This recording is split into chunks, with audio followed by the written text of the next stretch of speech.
మన దేవుడు విగ్రహము కాదు. ఆయన జీవం కలిగిన దేవుడు, ఆయన జీవించే దేవుడు.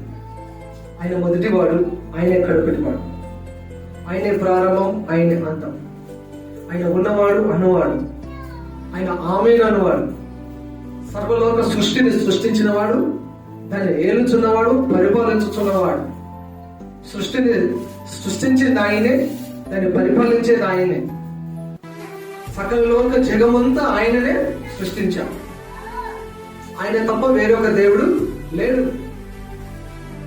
ఆయనే సర్వంకు సర్వాధికారి అయి ఉన్నాడు, సర్వభౌమాధికారం కలిగిన దేవుడై ఉన్నాడు. ఆయన జ్ఞానానికి మితి లేదు. ఆయనకు ఆలోచన చెప్పుడు ఎవరి వశం కాదు. దేవుడు విగ్రహం కాదు, ఆయన జీవం కలిగిన దేవుడు. హల్లెలూయా. నువ్వు సేవించే దేవుడు, నువ్వు ఆరాధించే దేవుడు ఆయన జీవం కలిగిన దేవుడు. ఆయనలో జీవం ఉన్నది. ఆయన జీవించుచున్నాడు కనుక మనం జీవించగలుగుతున్నాం. ఆయనలో జీవం ఉన్నది. పునరుత్థానములు జీవములు నేనే అన్నాడు. నేను మృతి పొందాను కానీ ఇదిగో నేను యుగ యుగములు సజీవుడని అన్నాడు. ఇలా చెప్పిన వారు ఎవరైనా ఉన్నారా ప్రపంచంలో? నేను జీవం కలిగిన వాడు అని చెప్పిన వారు ఎవరైనా ఉన్నారా? నేను సర్వాధికారిని అని చెప్పిన వారు ఎవరైనా ఉన్నారా?